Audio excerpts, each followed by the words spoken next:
Governments around the world have responded to Russia's recognition of breakaway areas in eastern Ukraine as independent states, with many condemning the move and urging a diplomatic resolution to the crisis.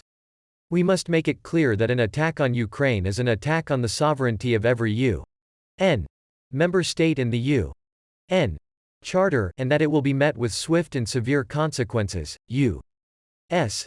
Ambassador to the UN, Linda Thomas-Greenfield said late Monday.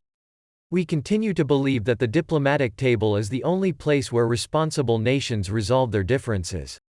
A spokesman for UN Secretary-General Antonio Guterres said the UN leader considered Russia's decision inconsistent with the principles of the UN Charter and a violation of Ukraine's sovereignty.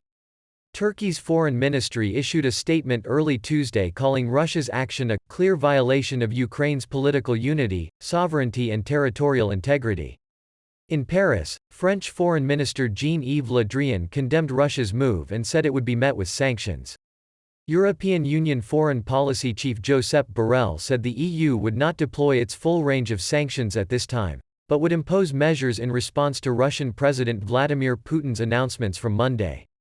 British Prime Minister Boris Johnson pledged to impose a very robust package of sanctions in the case of a Russian invasion of Ukraine and called Putin's actions flagrant violation of Ukraine's sovereignty. Zhang Jun, China's ambassador to the United Nations, called on all parties to exercise restraint and to seek reasonable solutions. Iran's foreign ministry also urged restraint, while blaming the interventions and provocative actions of NATO and mainly the U.S. for complicating the situation in the region. NATO Secretary-General Jens Stoltenberg said Russia continues to fuel the conflict in eastern Ukraine by providing financial and military support to the separatists, and is trying to stage a pretext to invade Ukraine once again. Japanese Prime Minister Fumio Kishida called Russia's actions unacceptable, and said Japan is watching the development with grave concern. State television in Syria, an ally that has relied on Russian military support during its own conflict, quoted Foreign Minister Faisal Mekdad saying Syria backs Russia's decision, and will cooperate with them. Greece's foreign ministry said Russia's action is a clear violation of fundamental principles of international law, Ukraine's territorial integrity, and the Minsk agreements. Germany's foreign minister Annalena Baerbock said Russia is breaking all its promises to the world community.